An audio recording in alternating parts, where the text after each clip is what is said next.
Very good morning students. मेरा नाम नीरज परमार और आज के इस खूबसूरत से लेक्चर में आपका स्वागत है। तो आज हम स्टार्ट करने वाले हैं केमिकल बॉन्डिंग का एक बहुत ही इंपॉर्टेंट टॉपिक जिसका नाम है आयनिक बॉन्ड, और इसी को हम बोलते हैं इलेक्ट्रोवेलेंट बॉन्ड। तो आयनिक बॉन्ड क्या होता है, इलेक्ट्रोवेलेंट बॉन्ड क्या होता है, और इसी के बीच में अपन समझ लेंगे कि लेटाइस एनर्जी भी क्या होती है। ठीक है, देन आफ्टर हम देखेंगे हाइड्रेशन एनर्जी।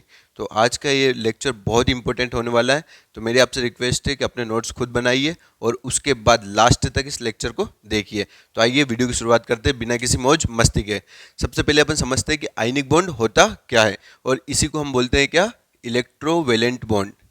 इलेक्ट्रोवेलेंट बॉन्ड,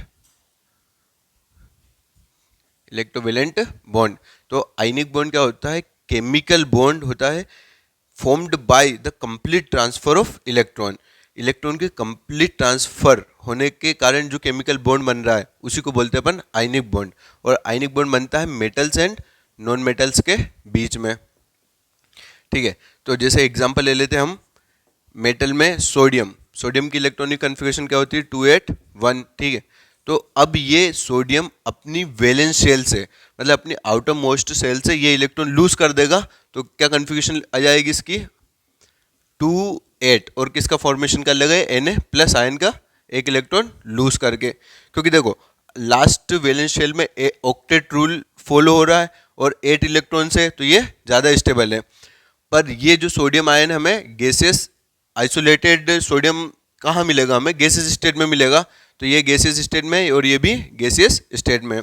अब क्या होगा कि हम जैसे एक क्लोरीन ले लेते हैं जिसकी इलेक्ट्रॉनिक कन्फिगरेशन क्या है, 287। ठीक है, अब ये क्लोरीन इसी इलेक्ट्रॉन को एक्सेप्ट करके क्या फॉर्मेशन कर लेगा, Cl- in gaseous state. Isolated atoms हमें कहाँ मिलते हैं, गैसेस स्टेट में, तो इसलिए गैसेस स्टेट। अब क्या होगा कि जो Na+ है वो एयर में कहीं ना कहीं होगा, और Cl- है, Cl- in gases state and Na+ in gases state. तो अब ये दोनों आपस में पास आएंगे, तो इनके बीच में क्या होगा, एक इलेक्ट्रोस्टैटिक फोर्स ऑफ अट्रैक्शन लगेगा। कौन सा,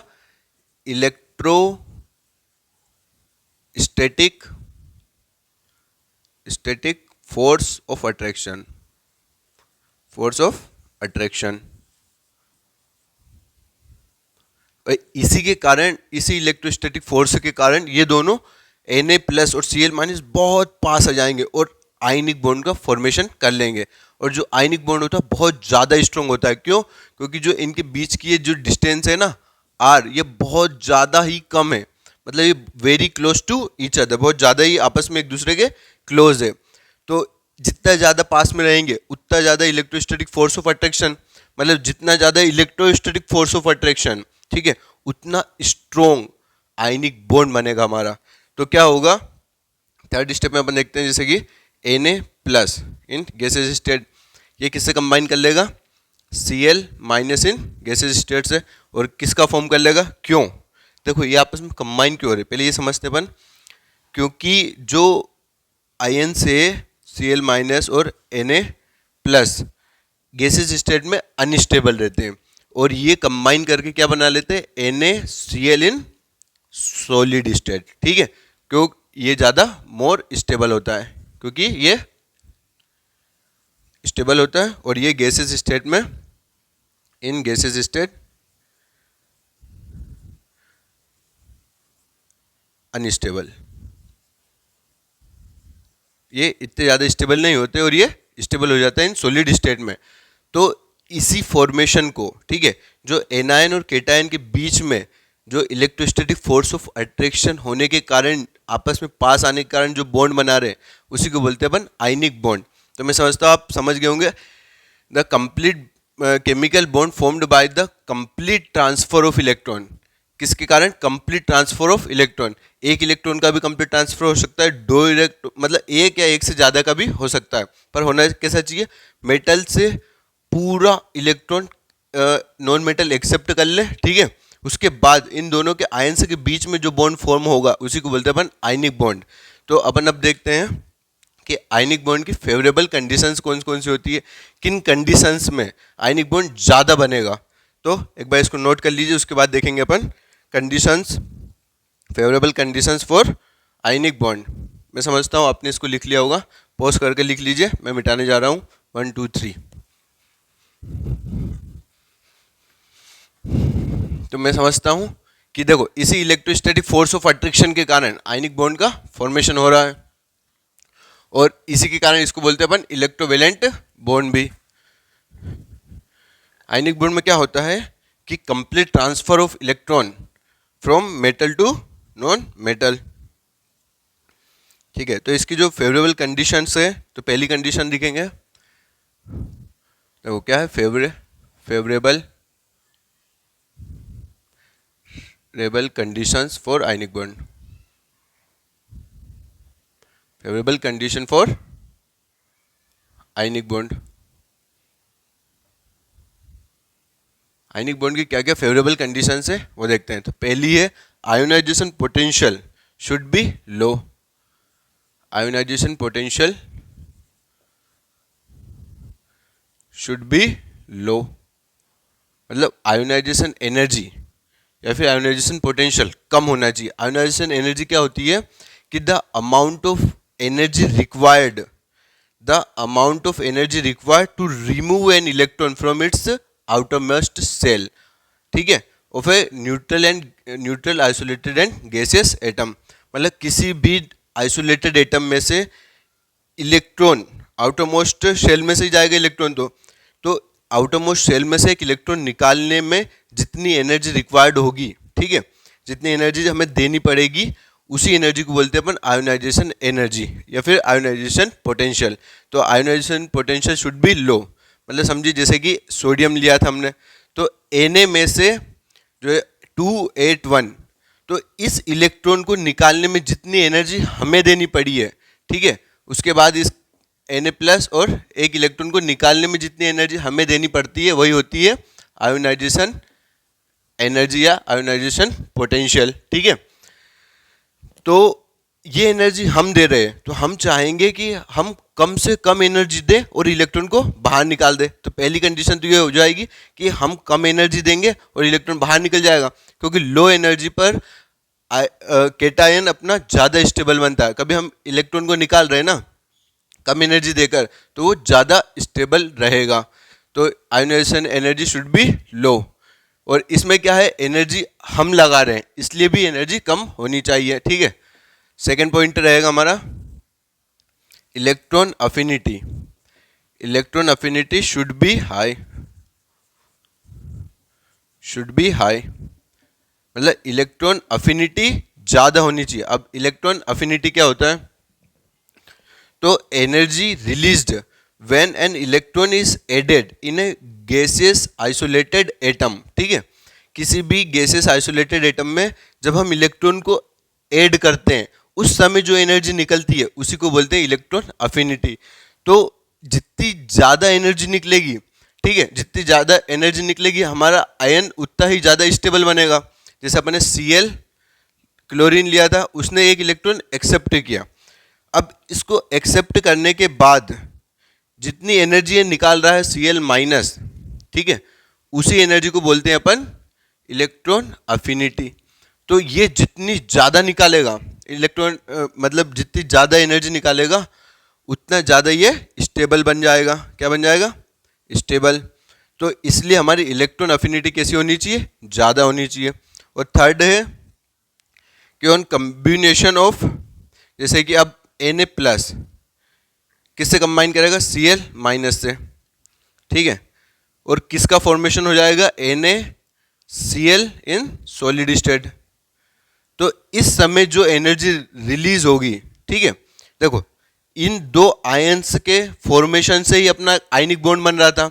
तो आयनिक बॉन्ड इलेक्ट्रोस्टैटिक अट्रैक्शन, मतलब फोर्स ऑफ अट्रैक्शन के कारण वो पास आ रहे थे और आयनिक बॉन्ड बना रहे थे आयंस, ठीक है।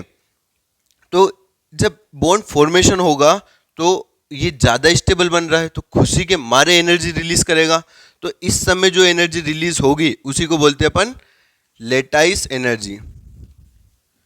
लेटाइस एनर्जी क्या बोलते हैं, लेटाइस एनर्जी। तो लेटाइस एनर्जी अपनी जितनी ज़्यादा रहेगी, ठीक है, जितनी ज़्यादा वो एनर्जी रिलीज करेगा बॉन्ड फॉर्मेशन पर, उतना ज़्यादा अपना आयनिक कंपाउंड स्टेबल रहेगा, ठीक है। तो lattice energy should be high. Third condition है हमारी, लेटाइस एनर्जी भी ज़्यादा होनी चाहिए। अब लेटाइस एनर्जी क्या होता है वो समझते हैं। When 1 mole of gaseous cation, when 1 mole of gaseous cation combine to 1 mole of gaseous anion and form an ionic solid ionic compound. 1 mole of solid ionic compound. At that time the amount of energy released is called lattice energy. मतलब 1 mole of cation 1 mole of anion से combine होने के बाद जो solid ionic compound बना रहा है, उस समय जो एनर्जी रिलीज हो रही है उसी को अपन बोलते हैं लेटाइस एनर्जी। और यहाँ पर जितनी ज़्यादा एनर्जी रिलीज होगी उतना ज़्यादा अपना आयनिक कंपाउंड स्टेबल बनेगा। तो लेटाइस एनर्जी भी अपनी ज़्यादा होनी चाहिए। मैं समझता हूँ लेटाइस एनर्जी भी आप समझ गए होंगे। तो ये अपनी तीनों फेवरेबल कंडीशंस रहेगी। पहली क्या है, आयोनाइजेशन एनर्जी या ionisation potential should be low, electron affinity should be high, ठीक है। और lattice energy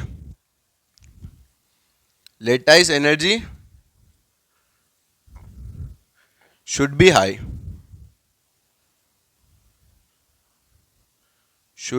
high, lattice energy भी हमारी ज़्यादा होनी चाहिए।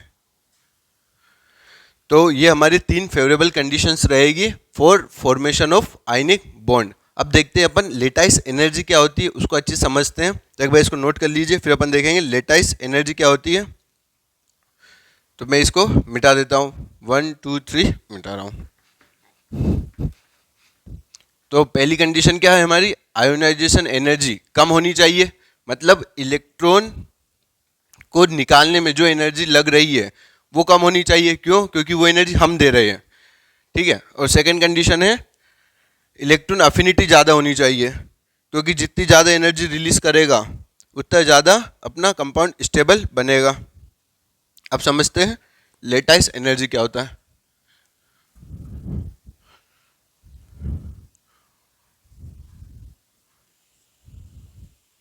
लेटाइस एनर्जी, ठीक है। तो लेटाइस एनर्जी की डेफिनेशन रहेगी the amount of energy released when 1 mole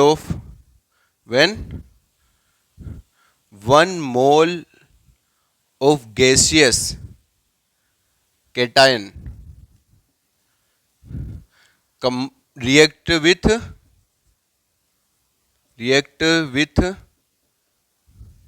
1 mole of gaseous anion,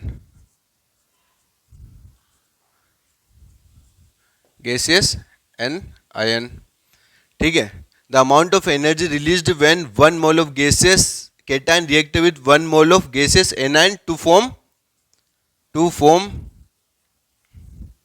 1 mole of ionic solid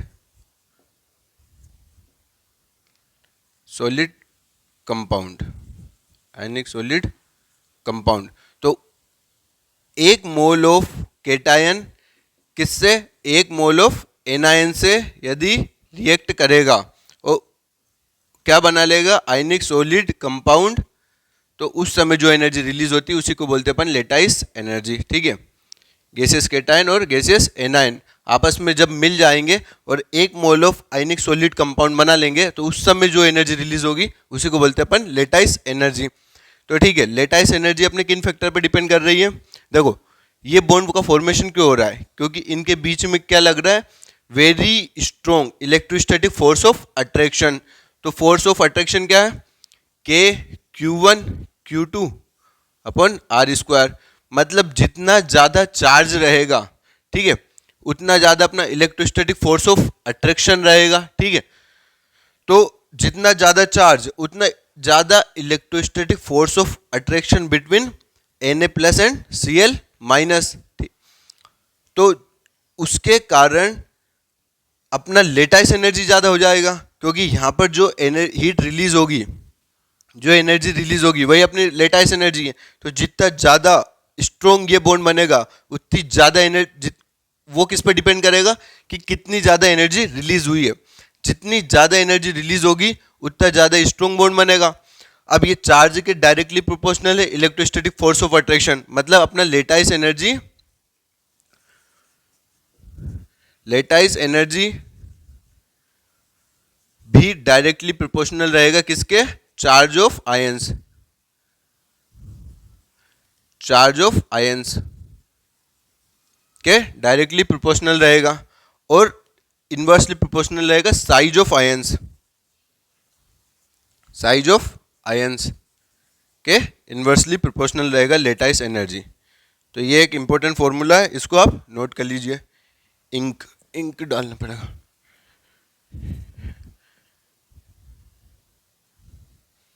तो ये होती है हमारी लेटाइस एनर्जी का फॉर्मूला। ठीक है, तो मैं समझता हूँ आप लेटाइस एनर्जी समझ गए होंगे।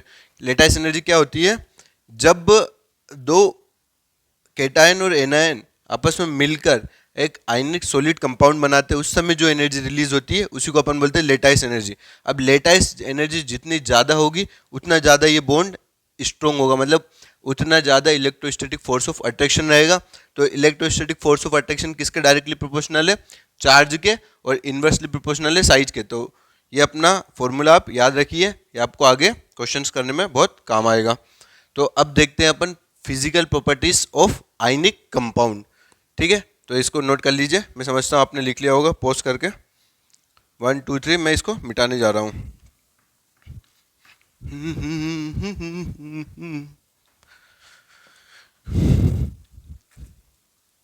अब देखते हैं अपन properties of ionic compound.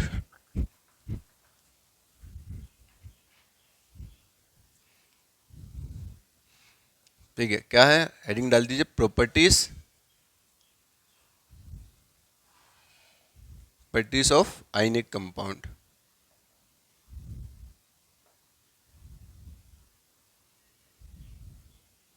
Properties of ionic compound, इसमें अपन देखेंगे पहली property physical state.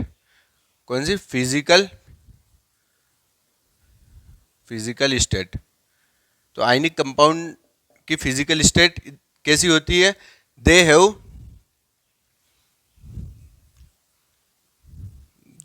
Are generally hard, crystalline और ब्रिटल इन नेचर। इनका नेचर कैसा होता है, हार्ड क्रिस्टलाइन और ब्रिटल इन नेचर। क्यों, due to strong electrostatic force of attraction, due to strong electrostatic force of attraction.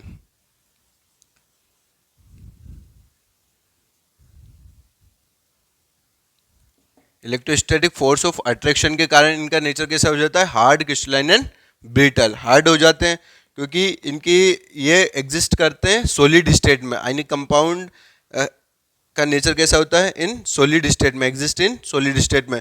तो उसके कारण से ये हार्ड, क्रिस्टलाइन और ब्रिटल नेचर रखते हैं। क्यों, क्योंकि इनके बीच में जो इलेक्ट्रोस्टैटिक फोर्स ऑफ अट्रैक्शन है वो बहुत ज़्यादा हो जाता है। सेकेंड पॉइंट देखते हैं अपन। और हाँ, इसी के कारण अब देखो सॉलिड स्टेट में होने के कारण क्या होगा कि इनका जो मेल्टिंग पॉइंट है, ठीक है, मेल्टिंग पॉइंट या बॉइलिंग पॉइंट दोनों बढ़ जाएंगे। क्यों, मेल्टिंग पॉइंट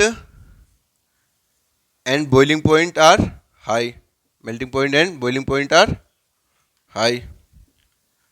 इनका मेल्टिंग पॉइंट और बॉइलिंग पॉइंट बढ़ जाता है। क्यों, क्योंकि देखो अब उनके बीच का इलेक्ट्रोस्टैटिक फोर्स ऑफ अट्रैक्शन बहुत ज़्यादा हो गया है। तो उनको मेल्ट करना, मतलब उनको वेपराइज फॉर्म में बॉईल करेंगे अपन, तो क्या होगा, हमें ज़्यादा हीट देनी पड़ेगी, तो ज़्यादा हीट देंगे तो मेल्टिंग पॉइंट भी बढ़ जाएगा, ठीक है, और बॉइलिंग पॉइंट भी बढ़ जाएगा। और थर्ड प्रॉपर्टी क्या है अपनी, कंडक्टिविटी। थर्ड प्रॉपर्टी देख लेते हैं, कंडक्टिविटी क्या होता है।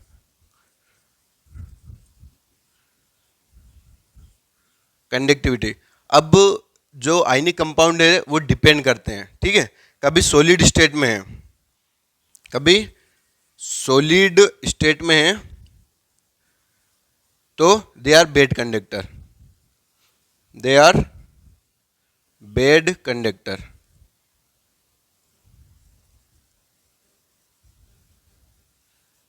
ऐसा क्या होता है कि सॉलिड स्टेट में बेड कंडक्टर होते हैं, क्योंकि देखो सॉलिड स्टेट में वो उनके बीच का जो अट्रैक्शन फोर्स है वो बहुत ज़्यादा रहेगा, उसके कारण से जो आयंस है ना, वो ions are not free to move. क्यों, क्योंकि because of ions are not free to move. अब आयंस फ्री ही नहीं रहेंगे तो वो कंडक्टिविटी कैसे जनरेट करेंगे, तो इसलिए इन सॉलिड स्टेट में ये बेड कंडक्टर होते हैं। But in fused and aqueous state में they are good conductor, they are good conductor.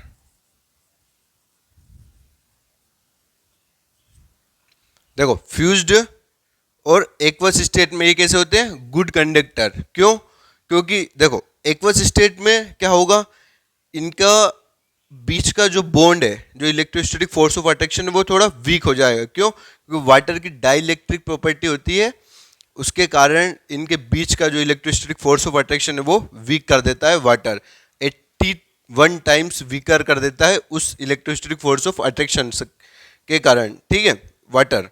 तो वाटर में जब हम मिलाएंगे इसको, एक्वस सॉल्यूशन में जब हम मिलाएंगे, तो क्या होगा, इनके बीच का जो फोर्स ऑफ अट्रैक्शन है वो वीक हो जाएगा, उसके कारण से क्या होगा, ions are free to move. तो अब आयन से जब फ्री हो जाएंगे तो इलेक्ट्रिसिटी, मतलब ये गुड कंडक्टर ऑफ इलेक्ट्रिसिटी बन जाएंगे।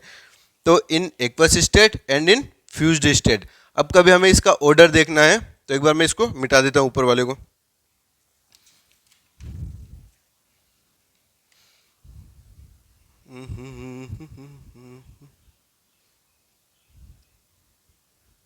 देखो मिटा रहा हूँ।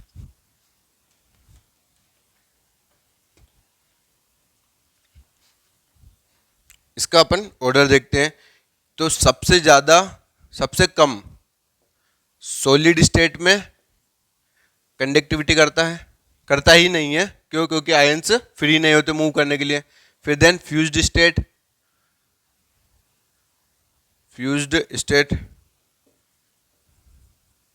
Then aqueous state.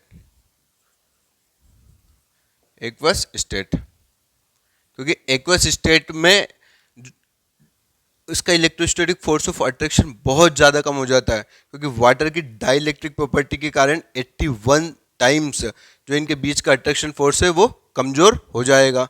तो उसके कारण से सबसे ज़्यादा आयंस फ्री कहाँ होंगे, एक्वस स्टेट में, देन फ्यूज्ड स्टेट में, देन सॉलिड स्टेट में। ये है कंडक्टिविटी का order. Conductivity order in ionic compound. Ionic compound में ये कंडक्टिविटी का ऑर्डर रहेगा, ठीक है। तो नेक्स्ट पॉइंट देखते हैं हम इसको मिटाने के बाद, आइसोमॉर्फिज्म।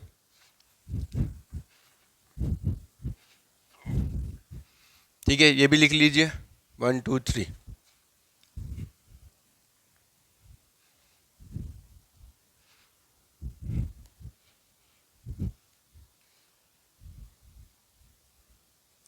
ठीक है, नेक्स्ट पॉइंट क्या अपना, isomorphism. Isomorphism.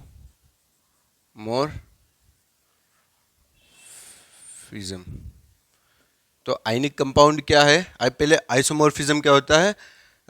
It is a phenomena in which different ionic compounds, मतलब अलग अलग ionic compound have similar ionic structure, मतलब जो उनका अरेंजमेंट रहता है, आयनिक अरेंजमेंट, वो कैसा हो जाता है, सिमिलर हो जाता है, उसी को बोलते हैं अपन आइसोमॉर्फिज्म। तो इसकी डेफिनेशन लिख लीजिए, phenomena in which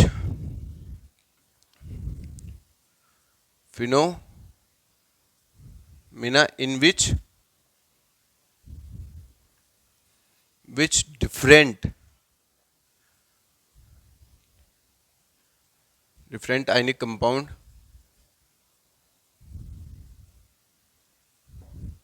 compounds have similar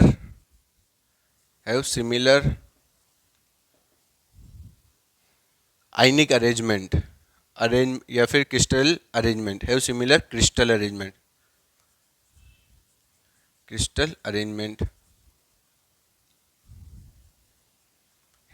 तो इसी फिनोमिना को अपन बोलते हैं आइसोमॉर्फिज्म। एग्जांपल जैसे कि NaCl और NaCl नहीं, NaF कर लेते हैं उसको, NaFMgO। तो ये कैसा है, इन दोनों का जो क्रिस्टल अरेंजमेंट है वो सेम है। देखो, क्योंकि यहाँ पर जो केटायन है वो भी सिमिलर टू एनायन ही है, मतलब आइसोमॉर्फिज्म में charge between cation and anion same होना चाहिए। पहली कंडीशन तो ये है कि charge on cation and anion are same, मतलब सेम चार्ज होना चाहिए आइसोमॉर्फिज्म की प्रॉपर्टी को शो करने के लिए। तो देखो, सोडियम प्लस और MgO मैग्नीशियम, तो इन दोनों की जो साइज है, चार्ज और साइज दोनों लगभग, दोनों में से कोई सा भी एक सिमिलर होना चाहिए। तो सोडियम और मैग्नीशियम की साइज लगभग सेम होती है, जो केटायन है उसकी साइज सेम है, ठीक है। और जो एनायन है, ठीक है, जो एनायन है वो भी, उनकी साइज भी लगभग सेम ही है। तो इसके कारण ये आइसोमॉर्फिज्म की प्रॉपर्टी शो करेगा। जैसे एक एग्जांपल और लेते हैं, इसको मिटाने के बाद देखो एग्जांपल, जैसे कि ZnSO4 7H2O, ये क्या होता है अपना white vitriol.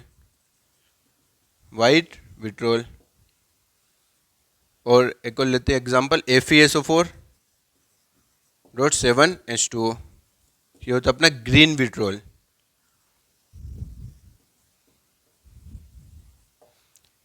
Vitriol.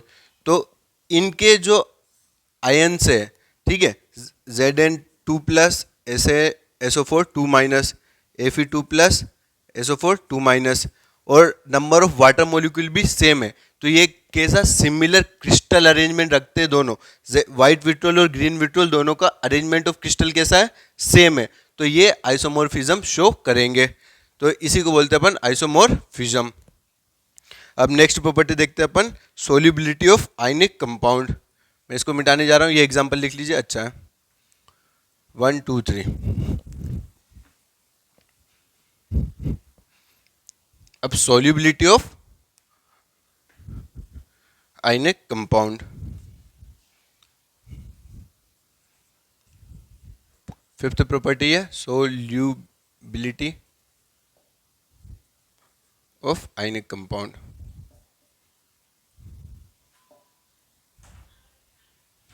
Solubility of ionic compound. तो अब सोल्यूबिलिटी कैसे देखेंगे, तो सोल्यूबिलिटी कैसे देखते हैं अपन, जो अपनी लेटाइस एनर्जी, देखो वाटर में जाने पर अपना आयनिक कंपाउंड एक मतलब टूट जा रहा है, वो गुड कंडक्टर ऑफ इलेक्ट्रिसिटी कर रहा है। क्यों? क्योंकि उसके ions are free to move, मतलब जितना ज़्यादा सोल्यूबल होगा उतनी कम उसकी लेटाइस एनर्जी रहेगी। मतलब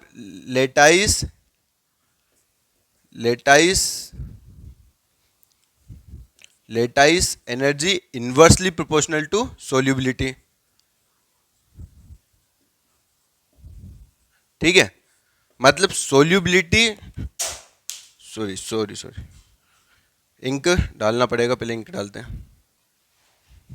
तो ये इंक हम डाल चुके इसमें, अब तो सही चलना चाहिए यार, ठीक है चलेगा। तो lattice energy inversely proportional to solubility और सोल्यूबिलिटी डायरेक्टली प्रोपोर्शनल होती है किसके? हाइड्रेशन एनर्जी के, हाइड्रेशन एनर्जी। ठीक है, तो ये दोनों रिलेशन आप याद रख लीजिए, ये आपको याद होना चाहिए। और लेटाइस एनर्जी का क्या रिलेशन था? Lattice energy directly proportional to charge of ion and inversely proportional to size of ions, size of ions. तो ये रिलेशन आप याद रखेंगे तो आपके बहुत सारे जो क्वेश्चन आते हैं वो रहते हैं कंपेयर करने वाले। तो इसी फैक्टर से लेटाइस एनर्जी वाले सारे कंपेयर हो जाएंगे। सोल्यूबिलिटी के आएंगे तो इन दो फैक्टर से अपन सारे सोल्व कर लेंगे। तो ये हो गई अपनी पांचों प्रॉपर्टी। इस लेक्चर को हम यहीं समाप्त करते हैं। तो आज हमने देखा आयनिक बॉन्ड क्या होता है, लेटाइस एनर्जी क्या होती है, सोल्यूबिलिटी क्या होती है और किन किन फैक्टर्स पर लेटाइस एनर्जी सोल्यूबिलिटी डिपेंड करती है, और प्रॉपर्टीज ऑफ आयनिक बॉन्ड भी देखा। तो आज का ये वीडियो आपको बहुत हेल्पफुल रहा होगा। अब नेक्स्ट लेक्चर में हम देखने वाले हैं फजांस रूल क्या होता है और कोवेलेंट बॉन्ड क्या होता है, कुछ उनके लूज डॉट स्ट्रक्चर भी देखेंगे। तो अभी के लिए thank you, bye bye, take care.